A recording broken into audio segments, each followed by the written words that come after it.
Views and opinions expressed by the On the Spot with David Rodgers show are solely based on the show's hosts, guests, and viewers. We are solely responsible for all show content in its entirety and does not necessarily reflect the opinions of any sponsors in any way. These broadcasts are presented and made public by the On the Spot with David Rodgers team in the hope that it will be entertaining and informative to our viewers and listening audience. Ladies and gentlemen, boys and girls, children of all ages, it's 7 o'clock and time for On the Spot with David Rodgers. And now, here he is, Mr. Friday Night, the show pony himself, the man, the dream, the legendary David Rodgers.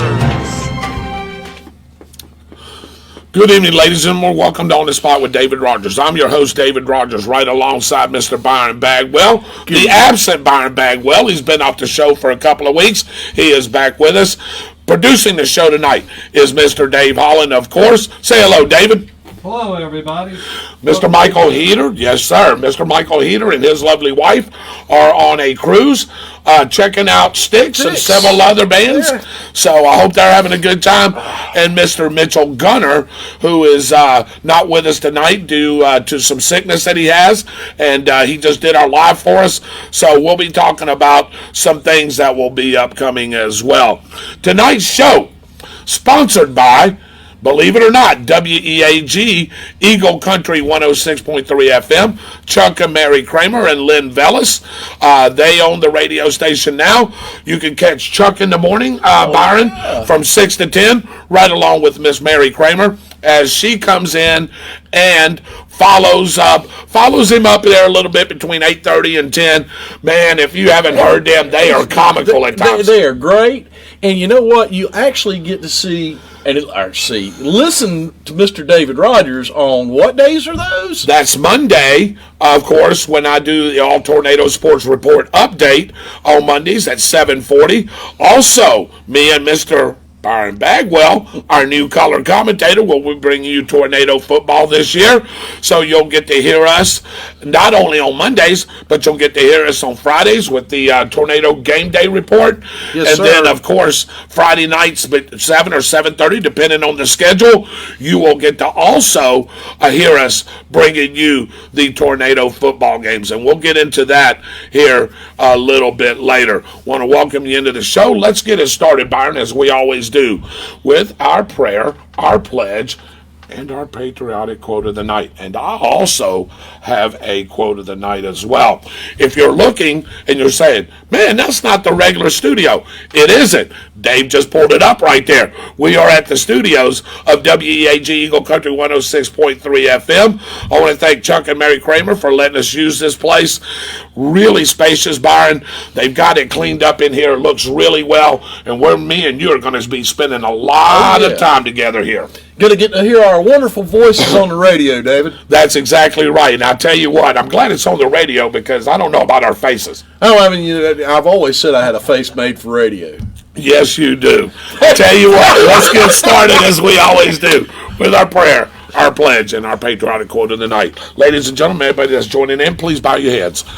Our righteous Heavenly Father, let us once thank again for a wonderful and glorious day, dear Lord. Thank you for giving us this time again as the brotherhood comes together again on the spot with David Rodgers. I know we're missing two, dear Lord. Keep a hedge of protection over those two. Michael Heater and his wife as they're out there on a cruise. Mitchell Gunner, for him to get well and better so he can join back with us as well. And also give us the strength and the knowledge to put out the information that we have for our viewing audience tonight, that they take it, dear Lord, and they do whatever it is fit that they see that they need to do with it, dear Lord. Thank you for letting us live in the greatest country in the world today, the United States of America, dear Lord, the most freest, the most powerful country in the world today. Thank you for our armed forces, each and every one of them, past and present, dear Lord, the ones that are active, the ones that are veterans, and also the ones that gave the ultimate sacrifice, and that's their lives for this beautiful and great country. To keep a hedge of protection over all our young men and women as they're fighting against domestic and international terrorism, dear Lord, and anything else, dear Lord, that is trying to infiltrate our great country. Thank you for our first responders, each and every one of them, the police officers, the firefighters, everybody that's involved with first responding, dear Lord. Keep a hedge of protection over them. They are the ones that allow us to sleep safely at night, go to work safely in the morning, and keeping this country as safe as they can. Thank you for all the truck drivers, everybody that's involved on the front lines of America as they're trying to keep us economically wealthy, keep us economically rolling, dear Lord. Anybody that provides food for our tables, anybody that provides goods and services, anybody that provides those things, dear Lord, our farmers, please keep a hedge of protection over them and keep them being prosperous, dear Lord. Any spoken or unspoken prayer requests, dear Lord, you touch each and every one of them. There's many out there, dear Lord. We had this COVID thing going on, dear Lord. Please touch each and every one of them and put your healing hands on all of those and take that sickness away, dear Lord. Again, the food that we receive each and every day, that it goes in the nerves of our bodies and our bodies to thy service. Again, thank you, dear Lord, for this time that we have. Thank you for the beautiful weather. Thank you for tonight. And thank you for the rest of the week that you will be giving us, dear Lord. And we ask for these things in your Son's name, Jesus Christ. And the whole congregation says, Amen. Amen. Let us stand up, and I'm going to ask Mr. Byron Bagwell, if he would, to lead us in the pledge. I pledge allegiance to the flag of the United States of America and to the republic for which it stands, one nation, under God, indivisible, with liberty and justice for all. Amen. All right. Again, ladies, welcome in. Ladies and gentlemen, welcome into On the Spot with David Rodgers. I'm your host, David Rodgers, right along with the Byron Bagwell. Dave Holland producing the show, bringing you these beautiful graphics. Again, Mr. Michael Heater and Mr. Mitchell Gunner could not be with us tonight, but they are here in spirit. Oh, yes, sir. For sure. Yes, no doubt about it. So, again, welcome in. Byron, do you have us a patriotic quote? Well, or a quote? A quote's more like it. Okay. All right. Boosters are proof that the science is not working. Boosters are the proof that science is not working. But the business plan is. But the business plan is. Ooh. Ooh. So obvious. This has got to be, is it a recent quote, Byron? Yes. Yes, I figured it was. And I know I'm going to take the wrong guess here, but. Everybody's going to get this one wrong. Really? Yeah. I'm going to say Fauci. No. I'm going to say What? I'm going to say ex-President Donald Trump. Nope. That's a pretty good guess, I guess. It's a great guess. Does anybody else want to take a stab at this? Take a stab. You got anybody there? No, nobody's taking a stab at this because they don't know, and neither do I because it's anonymous. You got us. Not an anonymous. All right. Here we go. We have not. Well, you did it to us before, didn't you? An anonymous. Yes, I did. All right, but while you're doing that. Before, go ahead with yours. Well, okay. I've got one more that I really want to do. So I've got one too that sort of is fitting for everything that's going on and everything that you're hearing in the news, not locally, statewide, region-wide. All right, here we go. Status is not given. Status is earned. Who said that? Status is given. Status is earned. I mean, yes, not given. Wow. Does any of our guests have a guess? I don't know yet because I pulled up another quote. You pulled up another quote. Okay. Yeah. I really want to say that is maybe a businessman or an economics person or maybe one of the doctors at a university. Okay. Said that. Okay. So what I'm going to do is I'm going the businessman route, and I'm going to say it was Donald Trump, but I'm not sure. Great guess. David? I'm lost. Okay, I know that we don't have our comments pulled up, but I want to see if anybody takes a guess. That was said by David Rodgers himself on a Facebook post 2 weeks ago, 3 weeks ago. Last time I really posted. But yep, status is earned, it's not given. Quoted by David Rodgers. How about that? Yes. Very good. And Byron Bagwell, All right, you got another one? he's got another one. All right. All right. And this is for yesterday. Okay. Love is a response to values. It is with a person's sense of life that one falls in love, with that essential sum, that fundamental stand, or the way of facing existence, which is the essence of a personality.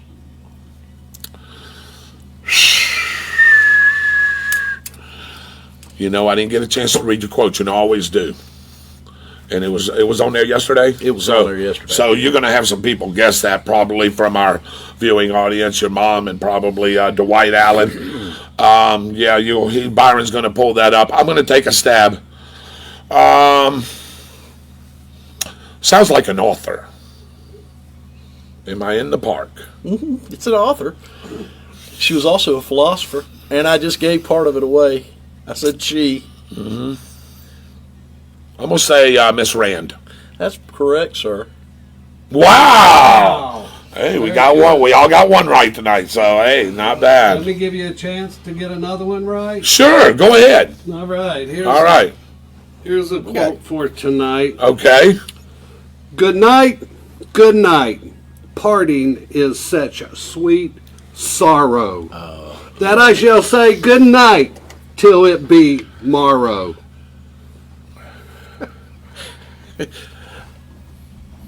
Out, brief candle. Life is but a poor player. Struts and frets his hour on stage, and it is seen no more. You finished it, didn't you? No, that's actually. Yeah. Is that from? Is it from them? I'm not sure if that's from that or not. But Go ahead and take a stab. I know the answer to it. Okay, go ahead. It would be William Shakespeare. I was going to say that too. I'm going to say Shakespeare. Both are right. Look at that. I got a full hitter. Or we could get. But you was you finished? That was from which play, David? That was from. Mine was from Hamlet. Yours was from Hamlet. That's why I was wondering. I think yes. Was that from Macbeth? Yes. Well, I'll be daggum. I Yeah, I it's think been it a long was. time. Yeah, I've Macbeth. actually done How about that? Done that on stage. There you go. Let's see. Shakespeare, everybody said. Mm-hmm. I don't know how many people said David Rodgers on that other one. Nobody? Now, you know how this phone works. Sometimes Yeah, it gives well, you some I'm going to comment. pull up after the weather anyway. Again, welcome into On the Spot with David Rodgers. You just heard the quote of the night, of course, and we're going to get ready to pursue the show. We have a lot of things coming up. Guys, I wanted to take this show too, David and Byron, to talk about not only some accomplishments that happened locally, but I want to talk about our show a little bit. Sure. I want to talk about some upcoming things that we've got, some things that are in the work. Also, Byron is going to talk. Byron was had COVID a couple of weeks ago. Wasn't able to go down here last week because of some things that happened last week. But he wants to tell you some of the symptoms that he had to bring it to light. We haven't never done that on the show. Somebody that's had it and bringing some of those things in.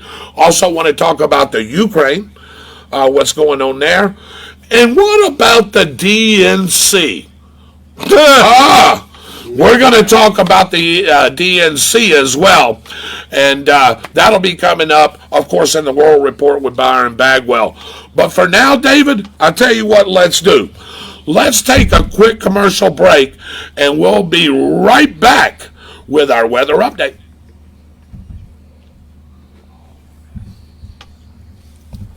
This weather report brought to you by Austin's Weather Service out of Keystone Heights. Find Austin's Weather Service on Facebook and have a detailed local forecast sent right to you. All right, here's our weather update provided to you tonight by Austin's Weather Service out of Keystone Heights, Florida. Catch Austin at Austin's Weather Service. He will provide you with a exact, as he told me, weather report. Of course, Michael Heater's not here to do it, so I will step in for Michael Heater. Tonight, not as cool, partly cloudy, lows in the upper 40s. Northeast winds around 5 miles per hour. Wednesday, mostly sunny in the morning, then becoming partly cloudy. Highs in the mid-70s, guys. East winds 5 to 10 miles per hour. Wednesday night, partly cloudy, lows in the upper 50s. East winds 5 miles per hour. On Thursday, partly cloudy. Highs in the low 80s, Byron. South winds 5 to 10 miles per hour. As we get into Thursday night, partly cloudy, a 20% chance of showers after midnight. Areas of fog after midnight as well, so please be careful. Lows in the mid-60s. Southwest winds around 5 miles per hour. As we come around to the weekend, Friday, showers likely and a slight chance of thunderstorms. Of course, because it's the weekend, we're going to have those showers that are going to be lingering. Highs in the upper 70s, chance of rain 60%. Friday night, of course, it's going to be a little cooler, partly cloudy, lows in the upper 40s. Saturday, for Mitchell, he wants to race this Saturday. Didn't get a lot of chance to race this month. He's trying to get in some racing. Here we go, Mitchell. It's going to be cooler. Let's see. Cooler, yes. Mostly sunny. Highs in the upper 60s. Looks clear. Saturday night, still mostly clear, lows in the lower 40s. And then on Sunday, mostly sunny, highs in the lower 70s. And then Sunday night, partly cloudy, lows in the lower 50s. Washington's birthday's coming up. Yes. How about that? Let me give you that forecast. Partly cloudy, highs in the upper 70s. Monday night, partly cloudy, lows in the upper 50s. And next Tuesday, it's going to be partly cloudy, highs in the lower 80s. That's your weather report, sponsored by Austin's Weather Service. Check him out at AWS, Austin's Weather Service, and he will provide you with a forecast. Also, want to thank Austin Stevens as well for providing the YouTube footage that you can see. Not only can you view this page live and this show live, you can go to YouTube. We have got over 200 episodes on there now, well over. Austin Stevens is the one that downloads those for us. He does a great and wonderful job. And David, I'm hoping one day we can get him back on the show when everything settles down. By the way, his daddy is getting a lot better, it sounds like. Sounds like everything is starting to really come through, and I think God has touched him. I really do. I think God has touched Donald Stevens and is taking that cancerous stuff away, because he said he's feeling pretty good, and he wanted to go home and check on him before he gave this weather report to us. So, Donald Stevens, we're still praying that you get a lot better, and we hope to see you and Austin in the studio. I was going to say, looking forward to seeing him in the studio. We do need to go down there and see him. Yeah, we do. And we've talked about that, and we need to, just because of the things that Donald has done for us. Some people don't know what Donald has done for us, but he's done a lot of things, i.e. especially bringing Austin down to give the weather report. And he's piped in, Byron, on several things that we've talked about. So again, I want to thank Austin for that great weather report. Well, generally this is where we do the 360 or what's the date, and man, we just couldn't come up with anything, could we, brother? That's okay. That's okay, because you know what? That means everybody on the show, I'm just going to put your name in the hat. Hey, it's on us. So, you mean I'm finally going to get a chance? No, not you. Oh, okay. And not Dave. But Edward, Dwight, Miss Shirley Bagwell, Jimmy Langley, all your guys' name Throttle is Talk Girls. Yep. Edward Pettiprin. Eddie Sigmund. Yep. Mom. Yep. All those guys are going into the hat for next week, so they'll be in at the drawing. So we're going to have a lot of names, Byron, to choose from. So that's where you miss a Michael Heater sometimes. Michael usually gathers this up for us, and again, he is on a cruise, well deserved. And next week we'll have a what's the date for sure. Yeah, Aunt Melba just piped in too, so Melba Johnson. Melba Johnson's going to get her name in there. How about that? Yeah. Also, haven't forgot Mr. Dwight Allen. Mr. Dwight Allen was last month's winner on the on the $25 gift certificate for what's the date for the Downtown Grill. So I owe you that, Mr. Dwight Allen, our fellow patriot and brother. And also, I owe a $25 gift card. Is he on tonight? I hope. Is Eddie Sigmund on? Yes. Eddie Sigmund, you are the winner of the $25 gift certificate for getting the closest score and picking the Rams to win the Super Bowl. How about that? Eddie Sigmund, congratulations, brother. That's pretty dang good. Nice job. He picked the Rams and 42. Guess what it was? 43. He was right there. How about that? There. Huh? Right Nice there. job, Eddie Sigmund. I've got you right here. So you are the winner of that. Congratulations. Congratulations to the Rams for winning the Super Bowl. I did not particularly pick them. Neither did you be. Neither did Dave, because we was all pulling for Cincinnati. Great game. And plus, I'm going to throw a little question out there to you guys. I want to know what you thought about the game itself. Me and Byron's going to talk a little bit more about this, and I want to know what people thought about the halftime show. I'll give you my opinion on it. I don't know because I didn't watch. You didn't watch that. So, Dave, did you watch the halftime show? What'd you think? Eminem, 50 Cent, all those guys there. What'd you think? It didn't wow me. It wasn't. I've seen worse. Now, I will say this. I have seen worse. I'm from the 70s. You're not a big rap guy. Right. Yeah, and that's the thing. You know, if you're not into rap or play rap, I have to play because I'm a DJ. I have to play, a lot of this stuff, so I know a lot of this stuff. Or how about rappers kneeling? Well, and there you go. You can throw some other things in there as well. I thought the performance was pretty clean for the most part. I heard some N-words there. I did hear a couple of those. I did. And I think one of them dropped the F-bomb one time. According to... Yeah. Was it Eminem that did that? No. Or was it Dre? Was it Dre? It was Dre. Okay. Again, Look. I've seen worse. I've heard worse. It didn't wow me, but it wasn't exciting either. Man, Dave, do you agree? It wasn't that exciting. I mean, it's I not actually what I went- was expecting. I actually went and made me a little pizza while that was going on. The I'm just- graphics and the setup that they did that and how they moved the music through the rooms and Right. the songs and they went through different artists too and Yeah, everybody's going to have a different opinion about that. right. Some people are going to like it. Some people Right. are not going to like it. That's right. I didn't dislike it, but it didn't, make me do a backflip. No, right. They didn't wow me, and I wish you'd have seen it be When musicians get into doing things like what Eminem did, right. is when I start to lose my mind. Right. And because I am a musician, Right. I have been since I was 12, Right. and music is about music.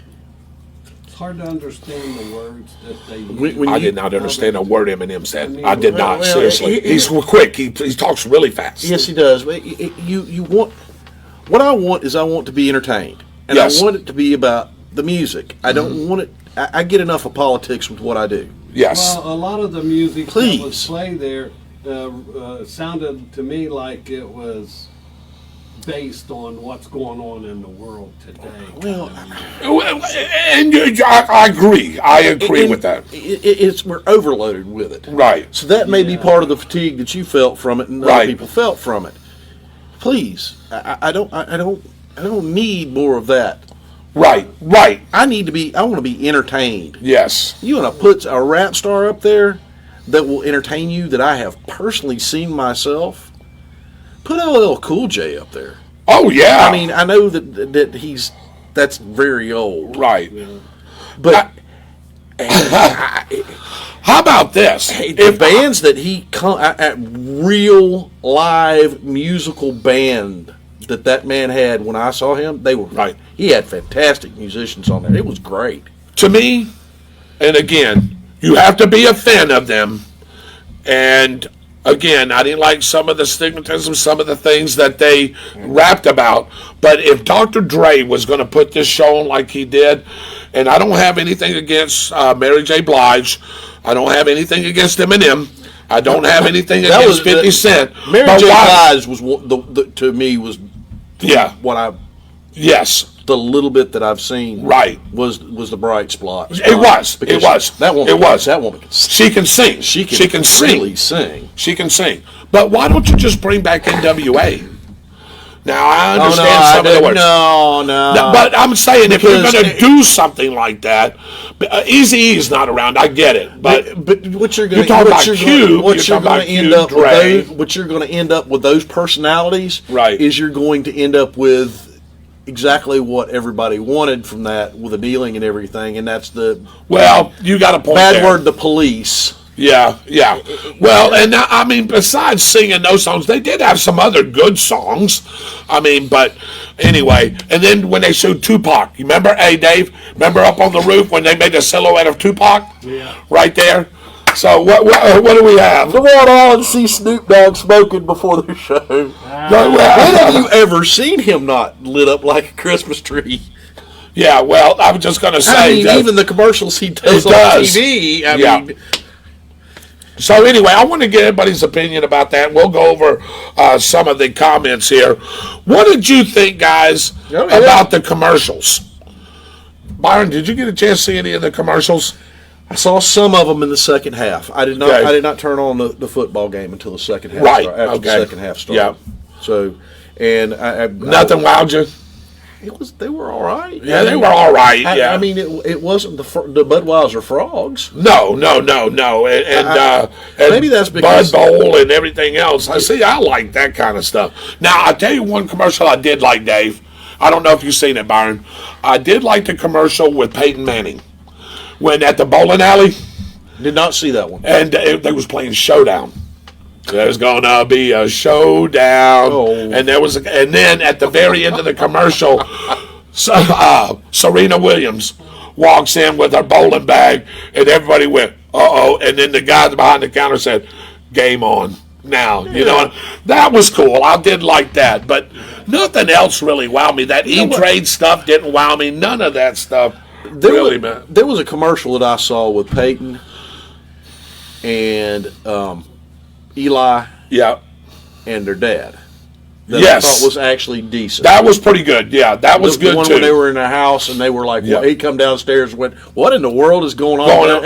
Yeah. I thought that one was pretty cool. But I mean, nothing that stuck in my head that I'm going to remember forever. Like some of the ones in the past. No. I'm going to remember the game more, and again, that was a great game, by the way. I know that we're talking Super Bowl, and we'll go ahead and get it out. It was a great game. Me and Byron talked about this this afternoon until the last 2 minutes of it. I thought that, you're saying you're going to let the boys play. Well, let's let them play. You didn't hardly throw any flags in the first half. I think there was one flag, and that's because Vernon Hargraves comes out there on on that celebration touchdown without a uniform on. I'll just leave the sidelines. He's in shorts and a T-shirt. He's hurt, and he comes out there and celebrates with his teammates and calls them a 15-yard penalty. Come on, man. I mean, what are you thinking? So he's not. He's either not or can't. Oh well, that's true. I mean, I don't know what to say as on an that. adult that makes millions of dollars, it stands a chance because that he is a star in the NFL. Yeah, it stands a chance of making even more money off of what's going on in the Super Bowl.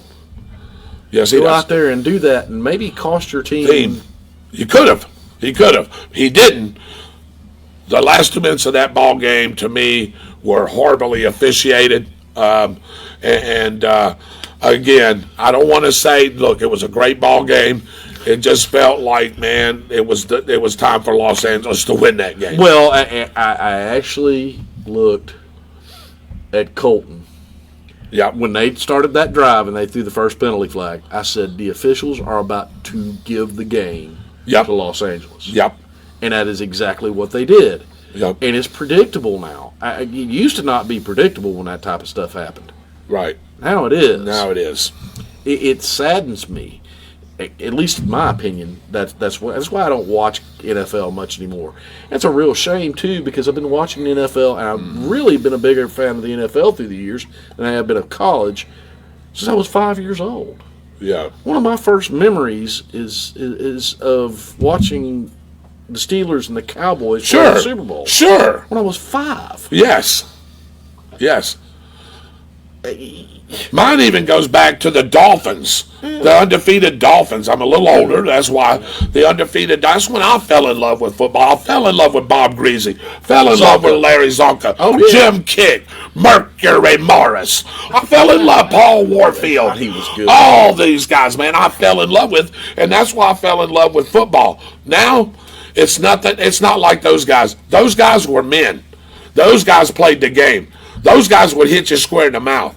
Nowadays, it really is. Football is almost like flag football. What was the name of that gigantic lineman that used to play for Green Bay during their glory days? Yeah, I know. I know. Great big old giant guy. I remember. I saw a post the other day that asked, "What do you think he would think about all of these roughing the passer calls?" That's Dick Buckus. Dick Buckus will light you up about it. Mike Singletary will light you up about it. My comment would be, I wouldn't ask him anything about it because I would be afraid he thought I might have something to do with it. I mean, this guy was like 6'5" and probably weighed 350, and it looked like the Jolly Green Giant. I mean, he was huge. I want to read some of their the comments here. Edward Pettifer, good evening. Dwight Allen, good evening. Miss Shirley Bagwell, Mom, good evening. Dwight Allen, Shakespeare, Shirley Bagwell, Shakespeare. Mm-hmm. There we go. Let's see, Melba B. Johnson's on. Sharon Pettifer, the model. Good evening, Sharon. How are you? Mitchell Gunner, I need a call-in number. Well, Mitchell, we're going to try, but we got both phones going. We're going to try to get you on, but just stick with us. You can type in what you need to say if we have to. Bobby Gibson's on, and he's from Birmingham, Alabama. Dwight Allen says, I'm glad I didn't have to think too much tonight. Brady Rayberg's on. Good evening, Brady. Let's see. Eddie Signa, he said, yes. Barbara Zipper from Lake Butler's on. How you doing, Barbara? Eddie Simmons goes, okay. Let's see. Mitchell Gunner, I was correct. Let's see, Eddie Simmons, I didn't watch none of it. Eddie didn't watch none of it, but he gave us a good prediction, so he didn't watch none of it. Dwight says, I did watch the game, watched the halftime show, and wasn't impressed. Brady brought me back to my old days. I enjoyed it. Brady liked it, he said. Y'all sort of grew up in that era. I mean, I was listening to people like LL Cool J and the Beastie Boys. What was it? I mean, even in the mid-90s, Tupac. Was it the Digital Underground? Third Base. There's all kinds of good rap groups back then. There was. Even Eminem was starting to make his presence known. The Fat Boys and people like that. All right. I think I've got Dr. Dre's first album. Yeah, literally the record that was bought when I was a kid. Dwight is funny. What? He did see Snoop smoking before the show. He said. Edward Pettifer said, what a waste. Rolling down the street. Edward Pettifer doesn't have his gift certificate yet either. Oh, Michael never delivered that? Now, well, I gave it to Michael. Maybe he got busy. When he gets back, Sharon and Edward, he'll deliver it for sure. He's going to deliver it in a fire truck. My mother has a very good comment about this. Didn't watch, but saw some clips. That it was inappropriate for any children watching with family, but I would prefer a show to entertain all the audience. Shirley, you bring up a good point, and that show definitely was made for an adult audience, no doubt about it. Especially if you wouldn't want a 12-year-old kid watching that. And kids watch Super Bowl. Yes, they do. I mean, that's how you get future fans. You watch the Super Bowl. And guess what you're going to watch right along with the Super Bowl? The halftime show, because they promote it so much now. So there we go. A good job, though. Jay-Z put the show together, didn't he? He did, Dwight. And I know him and Dr. Dre talked about who was going to be on there and who wasn't. That's why you didn't see Ice Cube. You didn't see, who's the other one now? Eazy is not there no longer, but who was the other one there? Dre, Cube. Who was part of the NWA at that time? Clock dude. Flavor Flav. Flavor Flav. So yeah, Mary J. Was dressed like Beyonce. Dwight, I took the same thing. I was at first. I ain't gonna lie to you. If I would have known it was Mary J. Blige, I would have thought it was Beyonce. She had the long hair. She had the outfit. You know what I mean? The short low. Yeah. And those girls got big thighs. You know what I mean? And it almost looked, David, didn't you think it almost looked like Beyonce? A little bit, just the way she made herself up. Very pretty girl, though. No doubt. What my mother's talking about is they're destroying cultures. Well, they're destroying culture, right? And I get yes. And look, I realize that rap artists basically are influential to every culture. Right. I realize that. Okay, you like rap. Some people don't. Right. They don't want to just hear that. Right. And, you could say about your audience, I'd be interested to know how many people over 50 watch that. Well, and that's a great question. Maybe we can pull that up. Really we'll pull that up. To see the demographics to that. Yeah. Because if there's a bunch of people over 50, you wouldn't appeal to a whole lot of them. Stephanie Clark Merrill, thank you for joining in. Roy Jackson, again, thank you for joining in. I'm with Shirley. I would have loved to see the Budweiser commercials. She goes, because I guess I'm old. No, Shirley, I don't think so. They were great. These guys, I was so anticipating. It's 27-24. Is Budweiser going to score on Bud Light? Yeah. I was waiting for that. To make sure, to see who won the game. Spud McKenzie was awesome. Budweiser.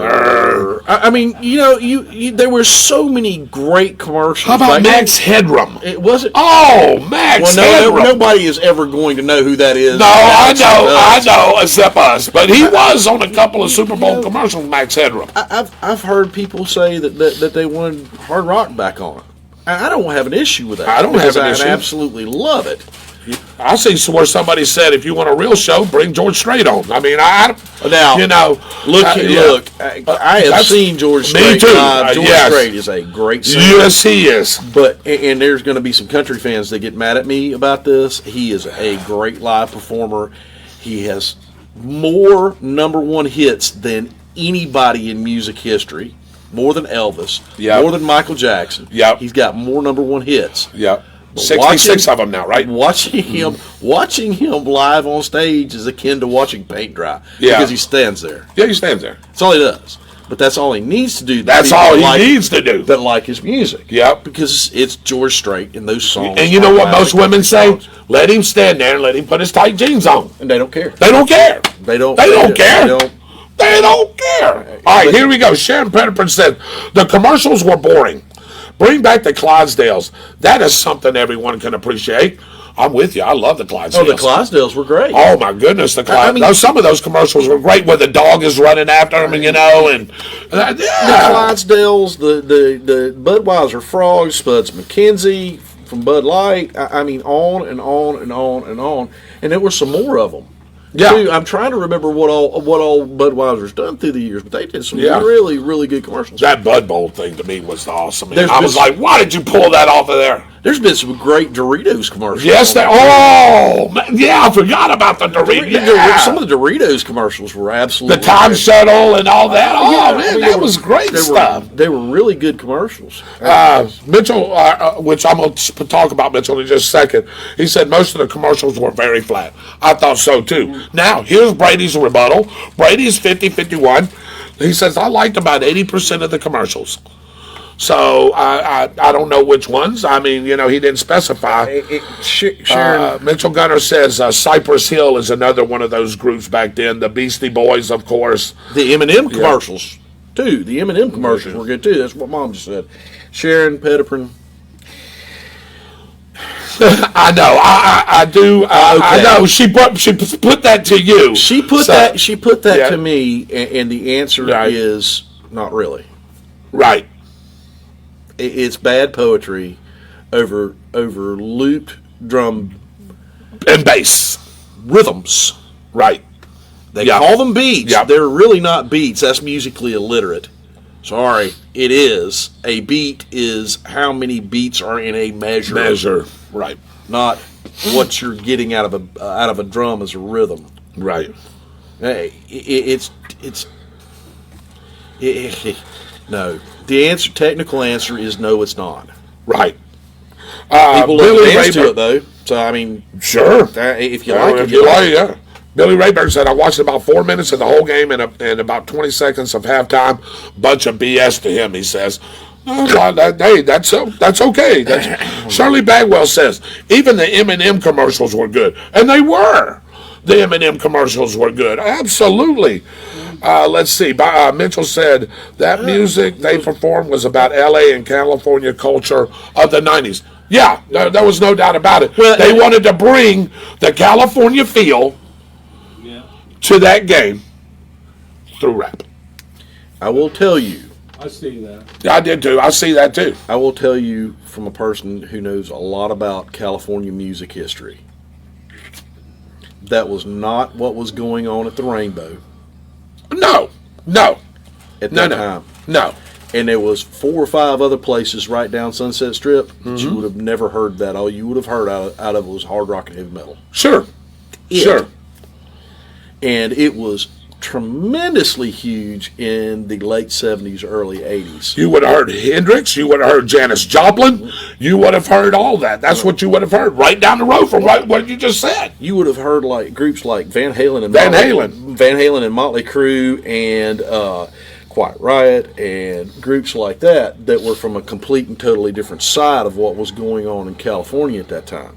Right. Because I'm telling you, that scene exploded, and there was not a rock metal group that did not want to be in that area. Right.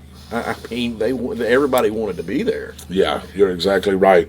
Dwight Allen says, good night, man. Dwight, I hate that you have to go, man, because, brother, we had a couple of other things coming up, and I want to get through some things so I can give some time to Byron here. Billy Rayburn says, and I wasn't looking at this, he says, I didn't see a white person at halftime on the field. I wasn't looking for that, and that I don't know if that really matters at this point here. I mean, Billy, I love you, man. I mean, yeah. Okay, yeah, that's what Eminem, I guess. Tom Bailey's watching.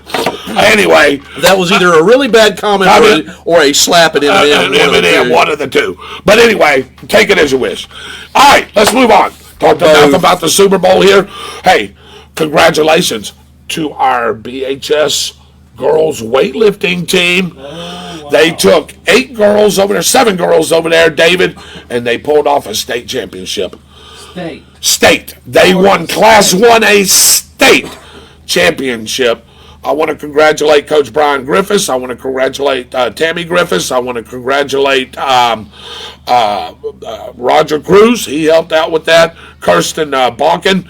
She was helping out with the coaches. But I got to be remiss to say, and I hope I'm not stepping out of bounds here, but everybody was saying, even though she wasn't there and some things are going on, Miss Autumn Rodgers laid the foundation from what that has become. And a lot of the people said that. I know, I don't know if I should have said that or not, but look, I mean, that's proper for her. She was watching the points. She was so excited. And again, congratulations to the girls weightlifting team. I'm going to try to get them on with us next Tuesday night if I can. Coach Brian Griffiths, his wife, and everybody that was involved in the girls. Beautiful medals, brought that state trophy home. Do you know that's the first state championship that we've had anything in over 30 years? Wow. Yep. In over 30 years. Wow. That's the last time that we've had a state championship of anything. So congratulations to those girls and everything else that they put into this. Yeah, and California is shitting in the streets. Hey! Yes, we did. Billy. You look, man. Yeah. Why we got to bring up San Francisco? Yeah, I want to go back. I want to go back here just a few minutes. Sharon Pepper says, "How about the Olympics? They are happening right now. That is something inspired that everyone can watch." And I know Byron. Go ahead, Byron, because I have something to say to Sharon about that as well. I have watched 0 minutes of it, Sharon, and I've got my own things about that, and Byron may get into it as well. There are two things I'm going to say about this. I love this country. Me too. I love our athletes Me when too. they go to the Olympics. Me too. They should not be there, period, because of what China is. Yep. They're That was my point right there. Human rights violator in the world. The American public should understand this. They don't. And one of the ways that our government could have gotten through to their head would have been to say, our athletes are not coming. Number one. Right. Number two, I'm going to talk about this very briefly because it should be in my section anyway. Let's blow into it a little bit right here. Nancy Pelosi made a speech to our athletes telling them not to rock the boat in China, saying that China was a dangerous place and their government was very dangerous, basically, and then said we cannot protect you. Number one, if you're dealing with the biggest human rights violator in the world. And number two, if you can't protect our athletes, they have no business being there. None. I agree.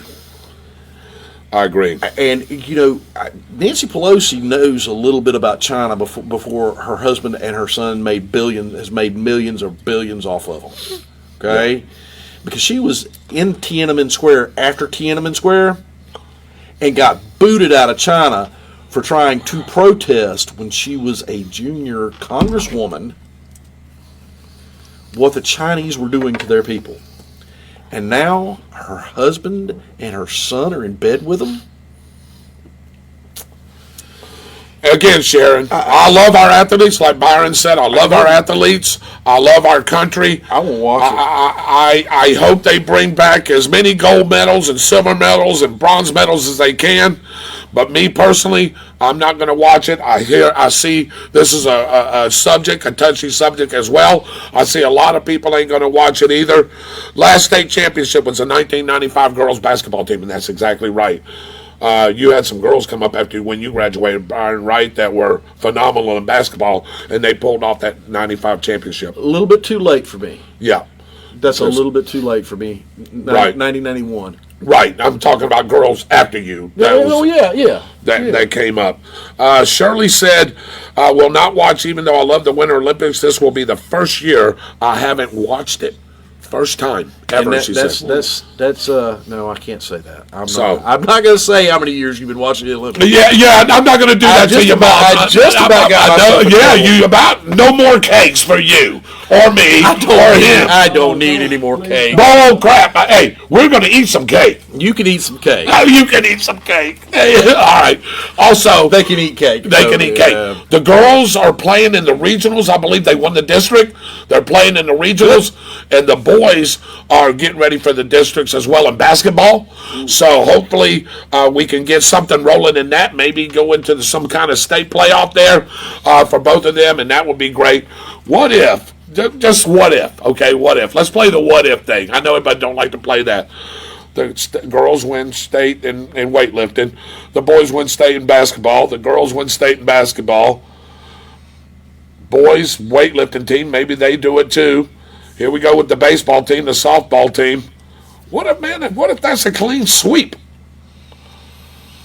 This place would be rocking. Yes, it would be. This place, Stark, would be rocking. Bradford County would be off the chain. Yep, they would be. They would be. They put signs up, and they put signs up at every championship that they won. Sure. Hey, it's probably not going to happen. That's expecting a little bit much for all of them to win, but it's possible. Anything's possible. You wouldn't be able to get into the downtown grill. No. Oh, no. Heck no. Or any restaurant. Shirley said, okay, tell our athletes who have trained for years that they can't go. I don't agree, Sharon Petterprin says. Okay. When it comes to the safety of American citizens, then it is the government's business to tell them they can't go. Because all it would take would for that particular government to actually incarcerate one of our citizens is for them to get up and make a speech about how horrible their human rights violations are, or any number of things that China does. And then they would disappear, just like the Chinese tennis player that has disappeared. Right. Yep. And that starts a national incident. I'm sorry. They should have boycotted the Winter Olympics. Well, we are all, including me, in bed with them. The Chinese, we eat their food, we buy their products, so we are just as guilty as the leaders in America. I believe they are one of the biggest pork-producing companies in the world, I guess, is what he meant to say. Billy, what do you want us to eat?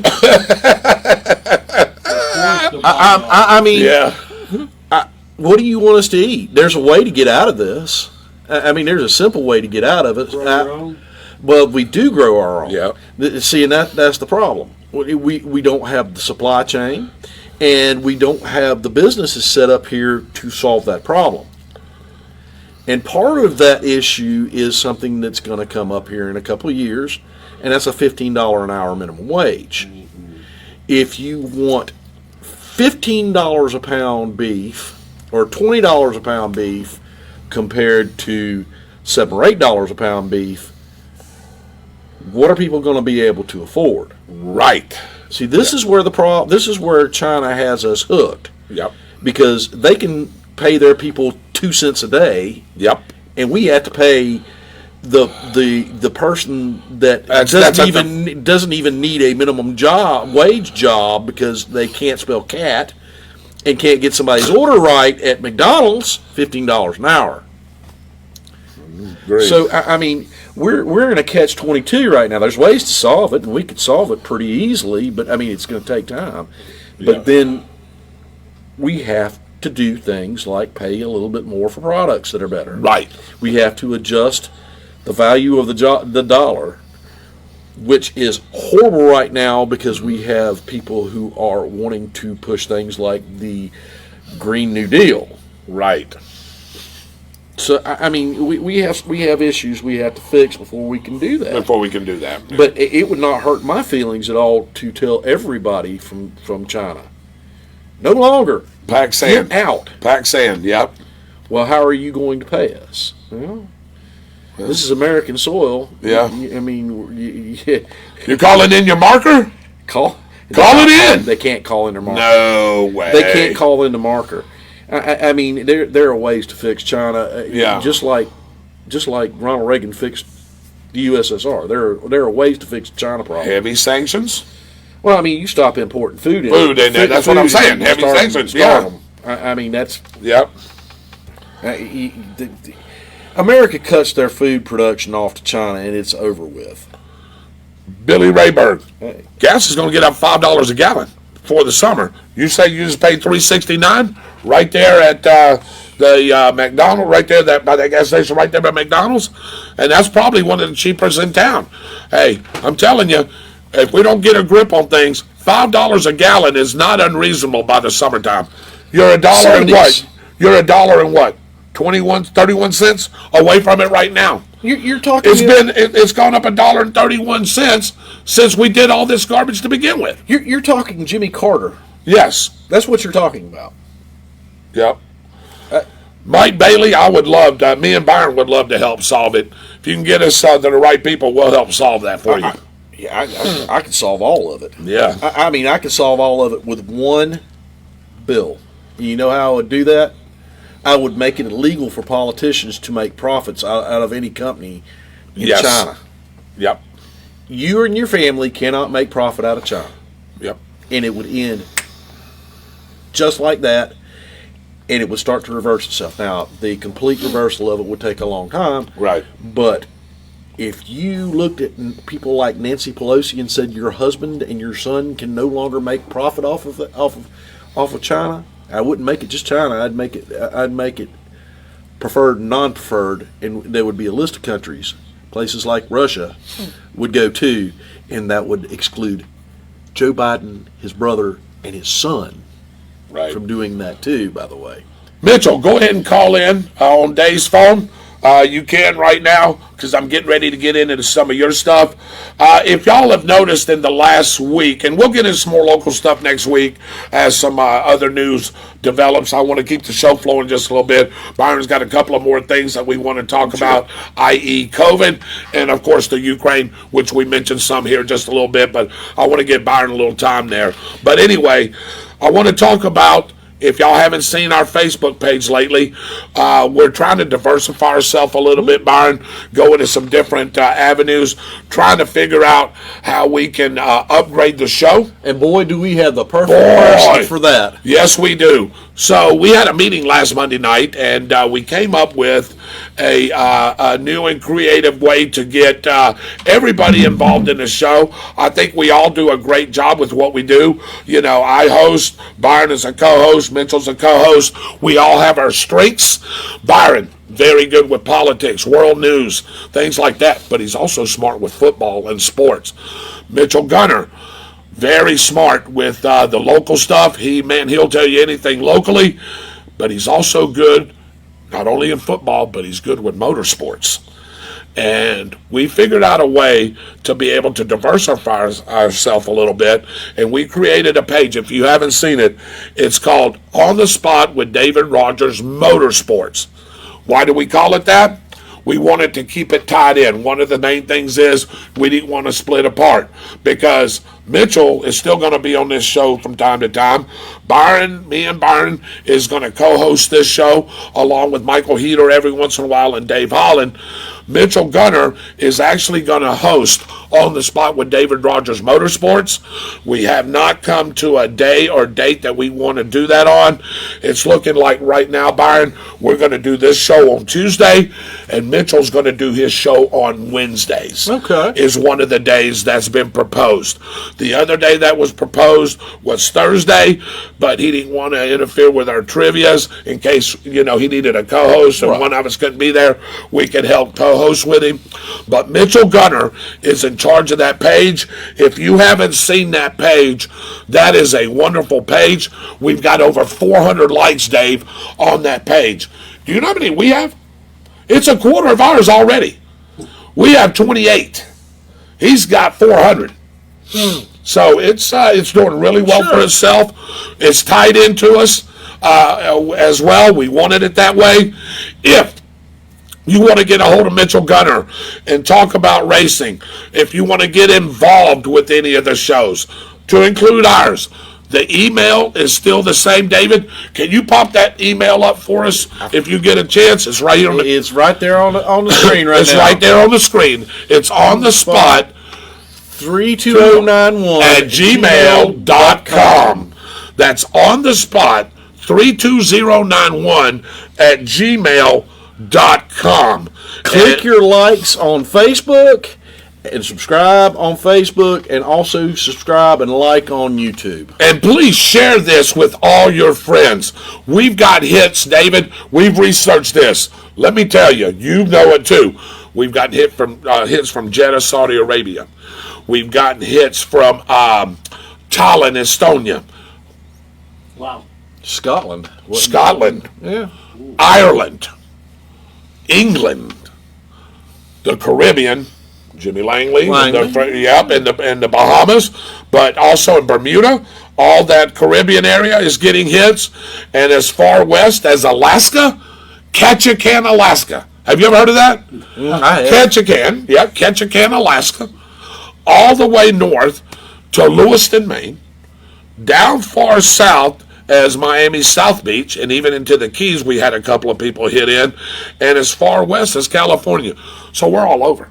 This is not just a local show, a regional show, a state show, a U.S. show. It's a worldwide show, and we need your help to help promote it. Get it out there. We'll talk about whatever you want. Hey, that's why that email is up there on the spot32091@gmail.com. Hey, if there's a subject you want to talk about, let's say you want Byron to talk about the Vietnam War. Well, I'm just using something. Byron will research it. Guess what? Your subject will be about the Vietnam War, won't it? Yeah. The way it works. If you want me to talk about widgets, hey, I'll research widgets. We can talk about the similarities of the evacuation of Saigon.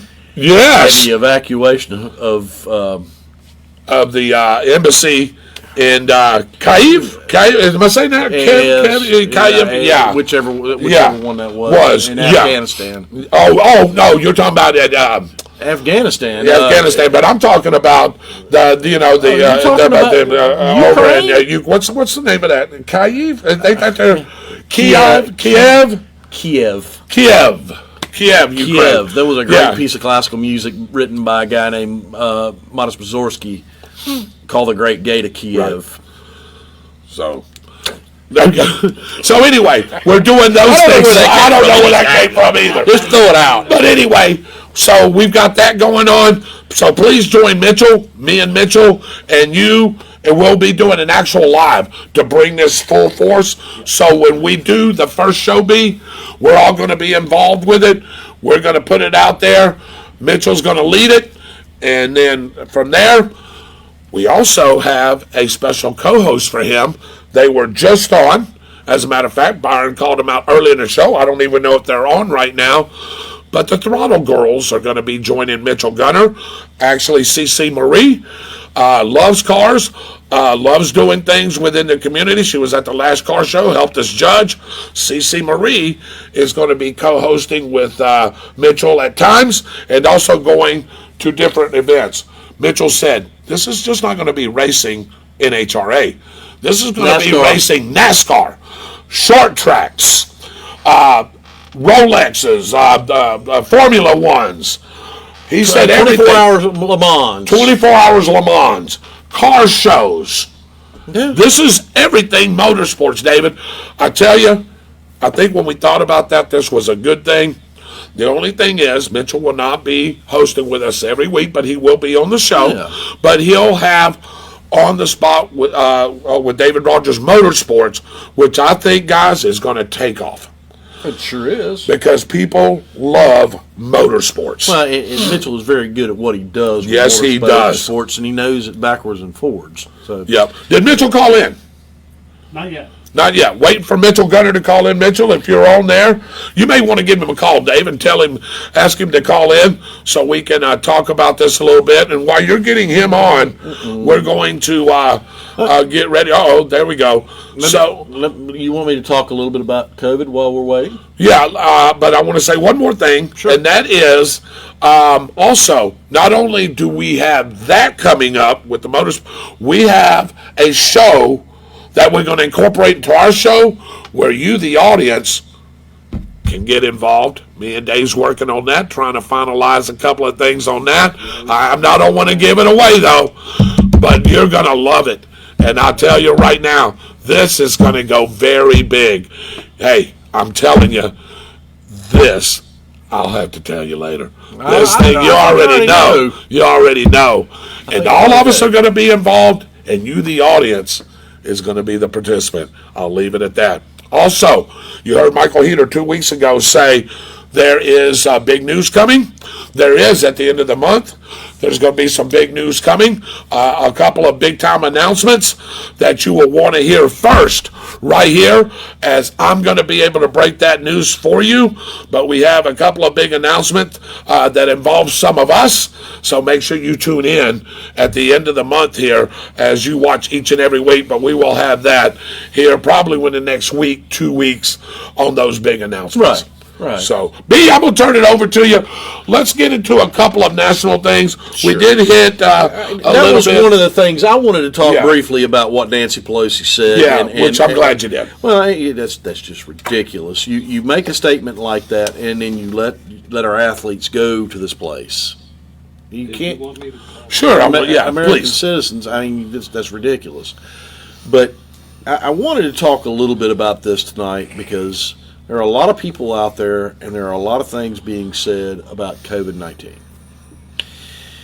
This is not everybody's experience with it.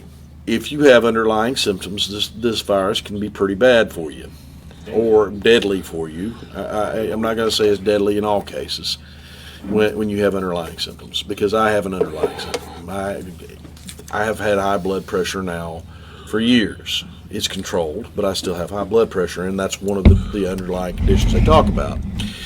I got back from going somewhere with my other half, and told her I don't feel good. I don't feel terrible, but I don't feel good. My chest is a little bit congested, and I don't remember the last time my chest was congested. Right. And the first thing she said, because she's a nurse, she said, "I'm going to test you for COVID." I looked at her and went, okay, go ahead. Okay, go ahead. We get in the house, and she had some rapid tests that she had gotten from work, and gave me one of the rapid tests. It came back positive. So I had to go back to my work office, tell them that I'd just taken a test and it was positive, and get another test for their records. Right. Well, of course, it was positive too. By that time, I felt worse, but I didn't feel terrible. I was running a fever. My head hurt a little bit. Right. And my throat was a little bit sore. And I felt fatigued. And those were the symptoms that I had. Right. Okay? I got home. The fever spiked. I felt worse. The fever went away. I felt a little bit better. The headache and the sore throat basically stayed constant. Right.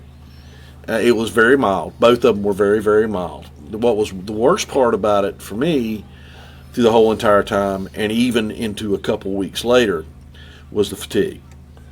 I just had no energy at all. I could not, I could get up and do a few things, but then I wanted to find a couch. And that was my experience with COVID. I wanted to share this with you guys because there are a lot of people in the media that are making this sound like a death sentence. It is not a death sentence. What you need to do is you need to make sure, if you have underlying conditions and you catch this, that you talk to your doctor immediately, because there are things out there that can help this. So I wanted to share a little bit of that. And the other thing that I did was I took NyQuil and Dayquil, and I have what's called a pulse oximeter at home, which monitors your heart rate and your blood oxygen level. And you put it on your finger, and it gives you how much oxygen is in your blood, and it also gives you your heart rate. I wanted to make sure that my oxygen level didn't drop to the point that I needed to do something else about it, and it never did. The lowest it ever read was like 96, but most of the time it was around my normal level, which is somewhere between 97 and 99. And maybe I was lucky. Maybe it's because I'm healthy, with the exception of my blood pressure. Right. But it was not the end of the world. Now, I've known people who have gotten this who have gone to the hospital for months. What I want people to do is if you catch this, not to panic, but to talk to your doctor. If you have any concerns about how bad it's going to get, or you think you have it, go get tested. It's really simple, and it will reassure you and your family of what you can do, and that you'll be all right. Because I know there are people out there that have listened to some of the things the media has said about it. Yep. And a family member gets it, and it's oh my God, they're going to die. That's not always the case. Matter of fact, most of the time it's not the case. Right. So I wanted to reassure some people with that. And we got Mitchell Gunner on, ladies and gentlemen. That was Byron's perspective. Mitchell, say hello to everyone. I'm glad that you're on. You are right now, if I may say, sir. You got COVID right now, but you're starting to wind down from it. Do you want to tell people what your symptoms was? You sort of agree with Byron on that, what he said? Mine were actually somewhat a little different than Byron. Okay. I did start running a fever Friday afternoon and started feeling a little achy. So I went down to our human resources and talked to them, and they said, our risk management department, and said, well, let's go ahead and give you a COVID test. Took a COVID test, and I was positive. So I really didn't feel that bad at the time, but by the time I got home, I was very fatigued. Yep. I never ran a fever.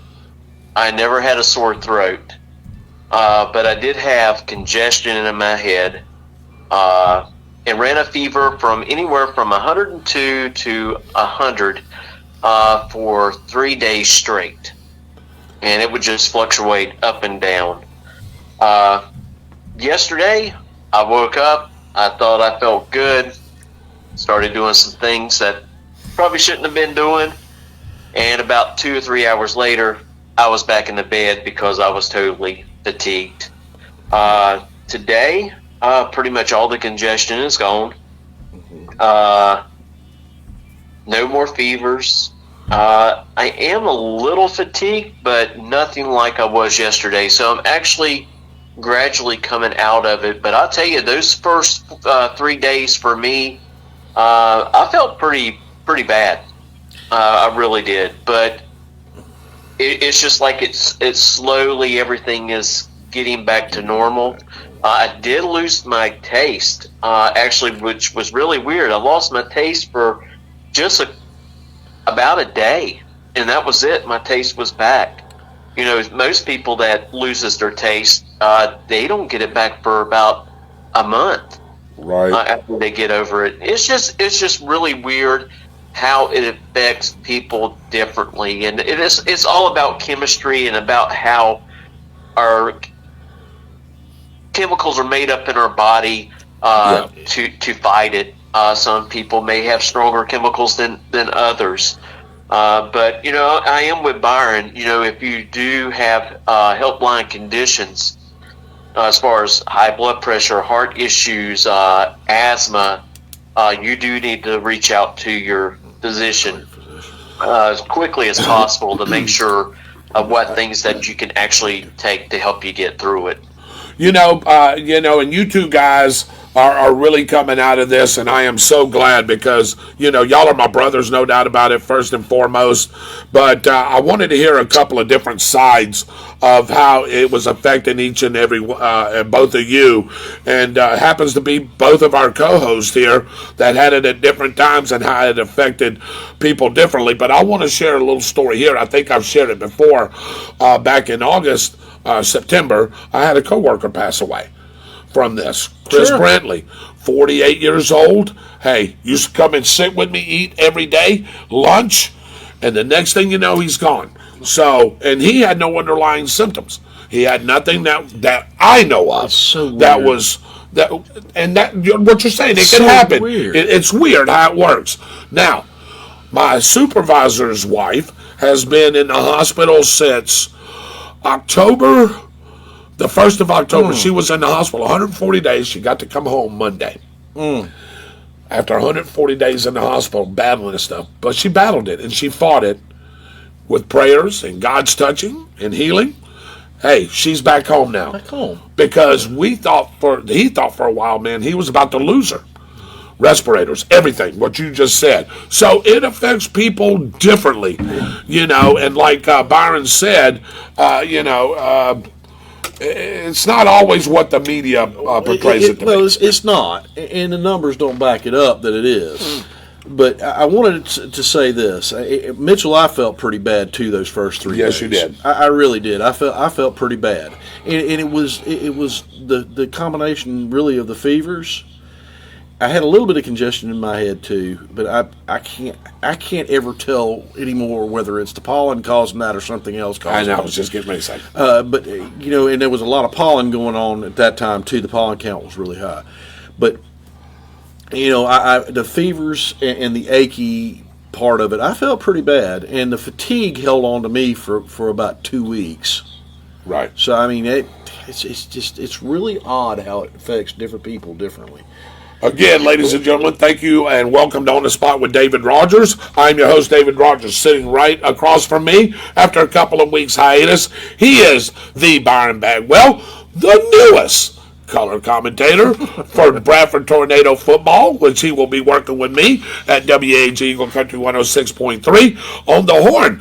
We've got Mitchell Gunner. He is our assistant to that. If Byron can't make it, Mitchell will help color commentate with me for that particular game. If Byron can't make it, we have our producer, Dave Holland, bringing up all those beautiful graphics. You've heard him tonight as well.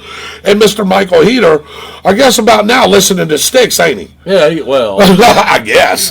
there's no telling who. There's no telling. Yeah. He's at the Styx concert, but he's got his phone and he's watching the show. Oh, great. Well, hey, make sure, Michael, you tell Sticks, for me, on my request, to please play Mr. Roboto. Oh, Lord. Oh, Lord. I don't know who this is. Yeah, I don't either. I don't know who this is anymore. Yeah, you almost don't, do you? Feel like a Twilight Zone. I bet he was singing "Come Sail Away" all the way down there That's to Port great. Canaveral. Yeah. That's it. That's That's it. So, Okay. all right, we're going to move on. Hey, you got one more segment you want to talk about, and then I want to get to Mitchell before we wrap it up. Sure. Let's talk about the Ukraine a little bit.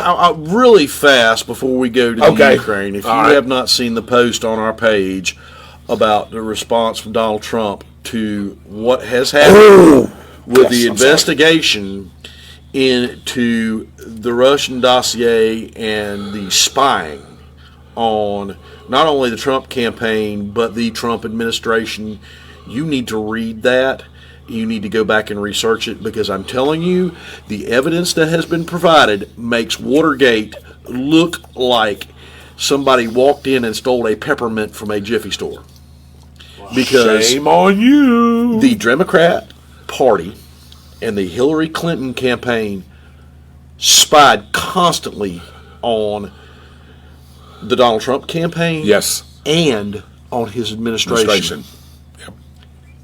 That is illegal, and heads should roll over this. I don't know if they will, but they should. Yeah, we talked about that. And I agree with you, B. Red should roll over that for sure. I'm glad that they found out this and put it to pub. I just want to know what you said. What are you going to do about it now? What are you going to do? I know what I would do, but it's We not thought- going to happen. No, it didn't. But yeah, I wanted to talk just a little bit about that. Please go look into that yourself. There's all sort of information Yes. now out on the internet about it. Yes. It happened. Yep. It happened, Yeah. and I saw a article today that talked about the majority of a good portion of Democrat voters wanted this solved in court too. Yes. It needs to be, because this is not Republican, this is not Democrat. Nope. This is about corruption in our government. Yep. And it needs to be rooted completely out.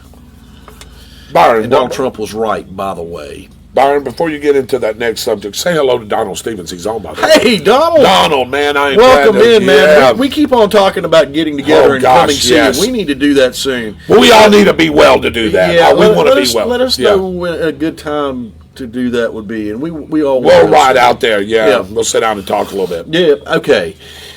Going on to the Ukraine. Look, we just had the President of the United States basically say the war is imminent. In the meantime, Putin is playing chess with them by removing troops from the border. Saying all of this stuff. I don't trust Putin. I do not trust what our government is saying about this right now at all. I really don't know enough about really truly what's going on the ground, because you get so much nonsense coming out of this to say one way or the other. I don't believe that's going to happen, because what's one of the first things that's going to happen if Russia invades Ukraine? They're going to shut the gas the pipeline off, and then there are going to be countries in Europe that have issues, especially Germany. But they are going to cut that completely off.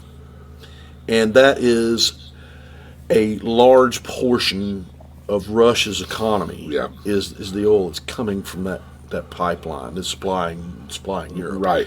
I believe what Putin is doing is he is playing games. Why? Because he's a communist. And that's what they do. Oh, he's not a communist. Yes, he is a KGB agent. He is a communist.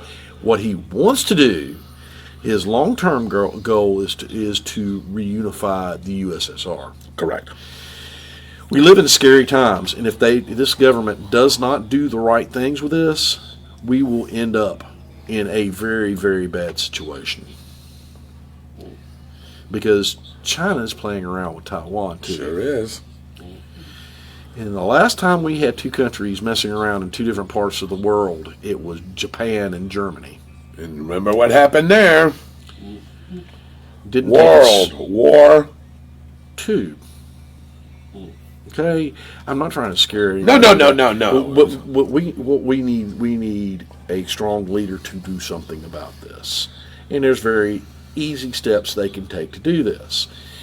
They talk about sanctions. Well, how about cutting one pipeline supply off and opening another one back, so the United States actually becomes the number one exporter of oil in the world, right? And you don't have to rely on somebody like Vladimir Putin. How about doing something like that? I mean, I don't. Donald Trump's not president anymore, and I hate to go back to this because everybody goes, "He did Trump. He loved Trump. Dumb trumpeter." And I'm sitting there going, he's not even my favorite Do president. that again. You dumb trumpeter. You sound like a moron saying that to people. And I laugh every time I hear somebody on Facebook do it. But the bottom line to it is Donald Trump handled Vladimir Putin and the entirety of the Communist Chinese Party the way he should have handled them. And he was not in bed with Putin. He was not in bed with China. He did things to make sure that they wouldn't do things like this. Now that is reversed, you see what's happening in the world. It's sad because it's very, very dangerous. Mitchell, do you have some things? Mitchell, you want to comment on that, buddy? I do not trust Russia whatsoever. Me either. Because they can be just playing these shadow games. Who's to say they're moving those troops out because they want to bombard a certain area and don't want their troops Right, in the way. Airstrikes. Yeah, I thought about that. So They've already been fired upon, haven't they? Oh, they've been fighting. Yeah. They've been fighting for about 2 years, guerrilla warfare style, in a bunch of different. There's provinces. stuff that we haven't heard of that's going on behind. Well, there's been reports about that happening. Right. And it's Russian troops doing it. Right. So, well, there's also reports that have been made that Russia actually has some troops in China at this time too. So they're cooperating back and forth. They're having meetings back and forth with each other, and like Byron said, last time you had two countries claiming war on two different places, it was World War II, and that's about what's going on. And you look at Taiwan. It will not last very long, not with China. There would be a little bit of resistance there, but it wouldn't last long. And then you got the other neighbors that are pretty close to China, and that's Japan. Right. What Japan did to China in World War II is still remembered, Oh, absolutely. and that is really not a good thing because the Japanese were brutal. Right. I mean, brutal. If you talk to a World War II vet that was anywhere near around there and get some of the stories about what the Japanese were doing to the Chinese at that point, It was barbaric. It was barbaric. Really, Yeah. brutal and barbaric are two very good words for it. So China remembers that, and so does Japan. Yeah. But Japan's not the Japan it was. So, look, I don't want to scare anybody with this World War III talk. There are some things geopolitically that would not make sense for China to get involved with. And China is a loose cannon, but China is nowhere near as much of a loose cannon as Russia is. Right. So China is not as much of a concern to me of starting a world war as Russia is, because Putin is Stalin. Yep. I mean, he really is Stalin. That's what he wants. He wants a Leninist Bolshevik type revolution in all Right. of these states around so he can reform the Yeah, USSR. right. And some of those moves are classic communist moves to actually start those types of things. Because there are people in the Ukraine that support Russia. But the majority of those people don't. No. You have a hard time doing that, but at the same time, the longer you do it, Well, the more you influence. let me ask something. Would there be some? Okay, let's just say Putin goes through with this, aggresses. Let's take over Ukraine. Do you think there's going to be some infighting amongst the people that want to be a part of Russia? Oh, yeah. That's what I'm saying. They're going to There will be, but the majority of Yeah. those people in the Ukraine are going to fight for Ukraine. for Ukraine. And Russia's going to have a pretty hard time And that's what I was going to ask you. They will eventually do that, but they're going to have a hard time Right. with that. In the meantime, strategically, the first thing I would do is I would blow that pipeline to smithereens. Yep. That'd be the first thing I would do as commander in chief. I could talk to the UN and say I'm blowing this pipeline to smithereens. Yeah. It's getting done, right here, right now. Germany will raise a mortal cane about that, is because that's where they get the majority of the natural gas and oil from. Yeah, that's how they heat themselves, and it's the dead of winter. But you Yeah, that's why they're not talking about it. no, that's exactly why Right, they're not right. talking about it, Yeah. Mitchell.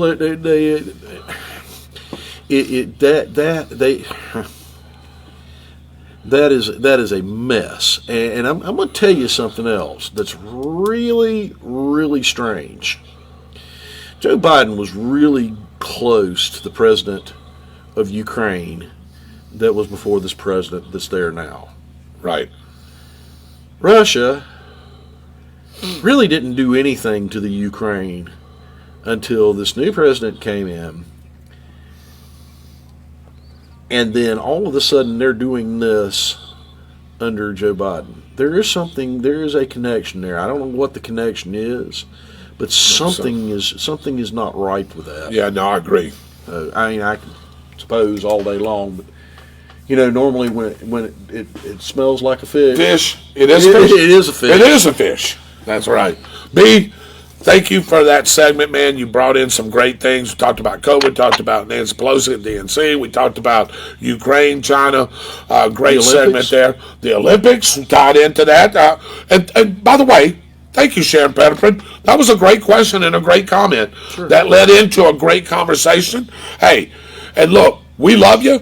Hey, we tend to agree to disagree, and that's okay. And that's what this show's all about. I think Sharon knows. She knows. I was not being ugly to her. No, I'm just absolutely saying not. We have to protect our citizens. Yeah. That's what the government Sharon does. understood that. We're supposed Absolutely. to do. Yeah, absolutely. All right, Mitchell, I'm going to give you the final little bit here. Let's talk about, and you heard me mention a little bit, about what we've got coming up with this new page that we got called On the Spot with David Rodgers Motorsports, that you are going to be hosting, sometimes with a young lady from the Throttle Girls named Cece Marie, sometimes with Byron, sometimes with myself.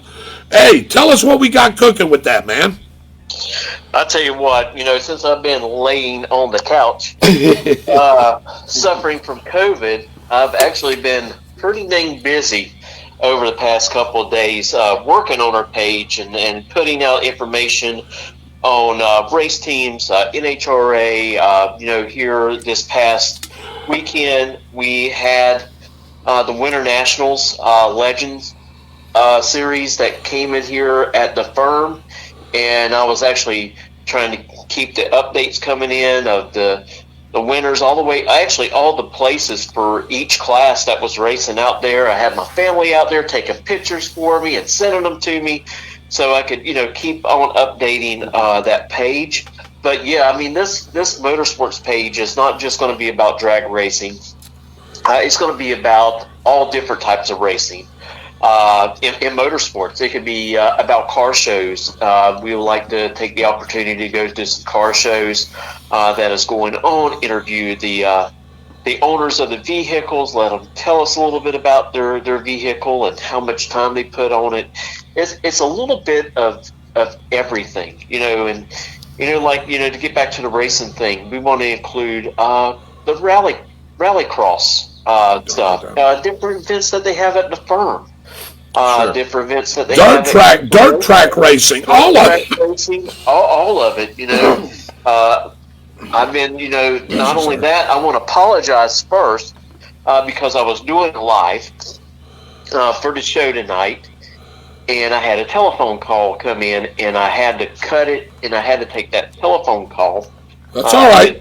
It's about a guest that we've had on our show several times before, and I am trying to help him find some sponsorship for the Gator Nationals, and hopefully it will turn into something bigger. And actually, we found a company today that I reached out to. They've reached back to me, and I'm just hoping all the marbles fall where they may, and something progresses from it. Super nice guy. I'll go ahead and tell everybody who it is. It's Lyle Barnett. So I've been helping him a little bit while I've been laying on the couch. I love motorsports. It's just a part of my life. I've loved cars for a very long time, and this element just fits right in with me. And David, our page has been growing with followers ever since we started. I mean, we're fixing to crack 400. And Mitchell, hey, this is just barely a week old. Right. This is barely a week old. We've already got 400 and some followers. It's still growing each and every day. And look, some people were asking me, Mitchell, and I want you to say, because you was in the meeting as well, are you kicking Mitchell off the show? Absolutely not. Absolutely not. This is not to get rid of Mitchell or to get rid of Byron it's not to get rid of anybody. We are just trying to diversify ourselves a little bit more and put people with the knowledge that they have of a certain thing that they know, and make it grow. We said, hey, we want to keep it under the same umbrella. This could have easily, Byron and Mitchell and Dave, been called On the Spot, with Mitchell Gunner. Sure. But Mitchell didn't want that. Mitchell wanted all this to tie in because we're all going to be on each other's shows. And, tell them, right, Mitchell? That's it. It wasn't to get rid of anybody. It's to utilize your talent in another way. Exactly right. And, if people is now following the page, both pages, they will see me make reports on the original On the Spot with David Rodgers as well as On the Spot Motorsports. So I'm actually, still playing double duty right now of trying to keep news articles and stories come in on both of them. And, I like kind of staying busy. Nikki, she got on to me about 4 or 5 times. She'll come in here. What are you doing? Working on that page? Yes. You better lay down and go back to sleep. Yeah. I'm bored. I'm sitting here, I'm running a fever, but I'm staring at nothing but walls. So Right. I want to be able to do something while I'm laying there on the couch in the man cave, just trying to stay away from everybody else in the house. And I'll tell you, it's really starting to pay off. I know that I mentioned on a couple other pages that are associated with drag racing. I put on there that, on the spot, will be live streaming the races at Gainesville Raceway. Absolutely. And I popped that up the other day, 3,800 hits. And that's where we're talking, ladies and gentlemen, about the diversity of the shows. You don't realize how many people love motorsports, all of it, to include car shows, like you said, Mitchell. Right. How many people love football when we talk about football? But motorsports carries its weight because, Byron, of the diversity of all the motorsports. When we talk about football, yes, high school, college, pro, pretty much it. But motorsports, you've got NHRA, you've got NASCAR, you've got what'd you say? The Formula One, the Grand Prix, dirt tracks. It's so different sanction bodies. Well, you got NHRA, PDRA, NMCA, Right. MNRA. There's just so many different outlets, even with the drag racing. And like if you get over to NASCAR, you got USAC. The truck series. Different sanction bodies out there for racing, and and for me, hey, I'm one of those guys. I can sit down, I can watch drag racing, I can flip the channel, I can turn and watch NASCAR, and hey, I get tired of doing that. If I see a Rally X event going on, hey, I'm tuning into that and watching it too, because I'm totally fascinated with the teams and how the personnel all gel and work together to help the drivers do their very best. And ladies and gentlemen, that's why we did this. It was not, again, to kick anybody off the show. Mitchell's going to have quite a few times on the spot with David Rodgers, our regular show. Byron is going to have his time over there with Mitchell. Sure. I'm going to have my time with Mitchell. It was just another avenue, number one, to get us on the air. We want to be on the air. Remember, we used to do Saturdays. Saturday wasn't good because it just messed up a weekend for everybody. Let's just call a spade a spade. It did. It messed up weekends. Number two is, Dave has his shop open on Saturday, man. He's cut 80 heads of hair, and then I'm asking him to come, produce a show. Not that he wouldn't, because of course he would. But it's just, we didn't need to do that. You know what I mean? So we've created this other way here to get us more times on the air. Again, cover motorsports like it should be. Me and Byron are still going to helm the ship over here. Talk about local, talk about politics, talk about sports. On this side, the other sports. And again, Mitchell, it's a perfect fit, man. I don't know what other people think. I know they're going to miss seeing you on this show quite a few times. But honestly, to me, Byron, Dave, I don't think we went wrong here. This is going to be a perfect fit. As soon as this gets up off the ground, which we still got some more steps. Really good. This is going to be really good. Number one, the place that he's doing this at, the studio, as he calls it, the man cave, first of all, is eye appealing. With all that racing stuff in the background, I'm telling you, there's going to be eye appealing, number one. Number two is, when we're not hosting, we have another girl that I just talked about. We talked about on the show, CC Marie, that's going to join him, that loves cars, that loves racing just like he does. And when she's able to host and go to events, Mitchell is going to have her as well. So we were able to actually bring somebody else on instead of getting rid of somebody else. Yeah, oh yeah. Right.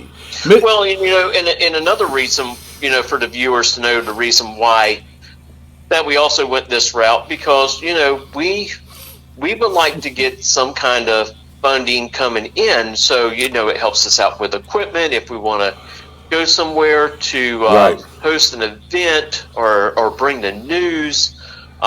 We can actually start reaching out to different sets of people to be marketing partners for On the Spot Motorsports, and if we can get that going, we can share that Yes. with both pages, because we they're still tied in together.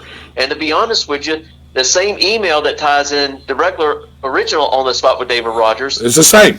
ties in the motorsports page. Yes. So we're just all one big team, and I'm thrilled about doing it. I cannot wait till we actually start doing live podcasts from the studio, which my little boy calls it the little racing museum. Here. But it's going to be a really great outlet, I think, for all of us, and also I think it will help us actually reach out to other racers and other crew members or crew chiefs, as you will, in different areas of motorsports, and bring them on. Right. We've done a lot of interviews with NASCAR guys. Yep. I mean, not NASCAR, sorry, The NHRA. NHRA. And this will give us the chance to reach out to some of those NASCAR teams or Xfinity Series, Truck Series teams to come on. So I'm actually really thrilled about it, and I wanted to mention real quick, since we're talking about racing, we had a local that raced out at the firm in the Winter Series or Winter Nationals, and now he's down in Citrus County racing this week, and that's my nephew Brody. He actually had 3 runner-ups out at the firm out of 4 races. He came in 5th in one of them, got kind of pushed off the track, fighting for position for 2nd place, and those little things kind of happen. Went down to Citrus County Speedway Monday, started racing. Monday was not a real good day for Brody. He actually DNF'd, got caught up in an accident, busted a radiator and all that stuff. They were able to put the car back together overnight. He went out and qualified today, qualified 10th, and was able to finish in 6th. So a really, still good. really That's very decent day for him down there today. And he'll be down there racing all the way through, I think, Friday. Good. But it gets so confusing with all the different classes and how many cars that they race down there. I'm not really following it as much as I was at the firm. It's a lot of homework and writing and making sure that you give each person the right place when you post. You don't want to post somebody in the wrong spot. Go ahead, and then I want to say something to that. Mitchell, I just want you to make sure that we can go to 2 events this year. The first one is probably one of my favorite places to watch NASCAR, and that's Bristol. And the second one I really want to go to is Le Mans. You think you can swing both of those? I don't know. We got to get some funding coming in. We'll figure that out. You just make the contact. But something that Mitchell, that's pretty funny, me. Something that Mitchell said that triggered this whole thing, what we're talking about. Same on a car load. No, you didn't, did you? That actually might be a little bit better. Better, yeah. But anyway, something that Mitchell said, there's a lot of homework. There's a lot of things that he needs to research so he can put on a quality show and a good product. And that's why we sort of shifted him over to that motorsports side, because look, he has a family too. His family wants to go do things. He races. He loves racing, and he races himself. And it just is going to give him time to do that homework so he can bring you a great product. If it's Wednesday night or Monday, whichever night we decide, we still haven't officially said that. Right now it's looking like Wednesdays, but hey, so he can bring you a great product. He wants to bring you a great product like he brought a great product with us on this show. And that's what it's all about. He wants to keep you entertained for whatever limit that he sets for his show, because really, it's under our umbrella, but it's his show. he's going to dictate, he's going to determine what he does. So yes, we're all going to talk about it. What you talking about? We're all going to talk about it. Mitchell always cleared things with me. We talk about things, but that's what it's all about. And again, not only this, we have some upcoming things, man. Like I said, from our show perspective, I want to say it so bad, Dave, but I'm not. I'm not, man. I do want to say it so bad. Byron's going to be included. Mitchell's going to be included. We're going to need Mitchell. We're going to need everybody. And I'm telling you, I'm looking forward to that. That may bring in some sponsors as we talk about that. Also, want to mention sponsors real quick. I'm working on a sponsor letter, sponsor page, so I can send out to these different people. But Mitchell hit it right on the head. We got to diversify ourselves and go get bigger sponsors. Because look, when you live in Bradford County, when you live in Stark, there's so many businesses here. And right now, let's face it, they give to Tornado football. It's Tornado sports, not just football, but it's Tornado sports. Mm-hmm. So, and Chuck's trying to get advertising for his radio station, which we're here at the studios, WEAG Eagle Country 106.3 FM. But, he's asking for money as well. And now you've got On the Spot with David Rodgers. Hey, we're probably, out of those, we're probably the low guy on the totem pole. Oh, yeah. Right. There's not enough pockets to go There's around. not enough pockets, correct. We're going to get one or two. We'll get a couple here and there. But we need to go outside of our area. And like Mitchell said, I think this will help create that. And getting some other sponsors. Right. And, one of the things, this past week, last Wednesday, I was able to run over to Gainesville real quick. I had to pick up my tripod because I thought I was going to go out to the firm until I got COVID. So actually I went up there and talked to Wes Buck. And Wes Buck, he does a show. He's also part of Drag Illustrated magazine. And, we were talking about different podcasts, and the reason why we like to do these podcasts is because some of these sanctioned bodies don't actually get the airtime that they should, and this helps them out a whole lot.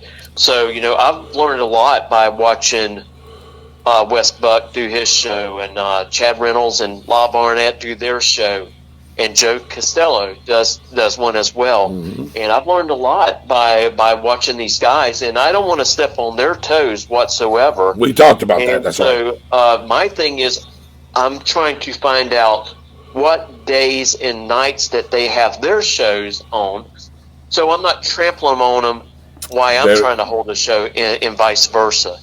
And because I want everybody that does those types of podcasts have their value time punched out so people can go from one to the other. Right. And that's what I'm also trying to work on. It's all about the boogity. It sure is. Well, Mitchell, thank you for joining us, man. Stick. Well, I'll tell you what. We're gonna ask you to I need Dave to play a song or something for us. Dave, you got any music on that phone? On that phone that Yeah. Mitchell's on? Yeah. Yeah. You got a closing song? Yes, sir. You got any songs about eggs and bacon? Because that's what I'm fixing to eat on. Oh no! Mitchell, I'm hungry, man. I'm hungry, brother. There is an old blues song. There is. Yeah, let me see if I can find a song, Mitchell. We'll, Talks about it. We'll talk about it, yeah. All right, Mitchell, thank you, man, for joining us. Love you, brother. Feel better, Mitchell. Hey, we'll talk with you tomorrow, all right? All right, thank you guys. Have a good one. That was our very own Mitchell Gunner, going to be hosting On the Spot with David Rodgers Motorsports. Hey, I think it's a win-win. What do you think? Hey, I think it is too. All right. It's a win-win for me. It's a win-win for I'm me. going to Le Mans. That's it. And Bristol.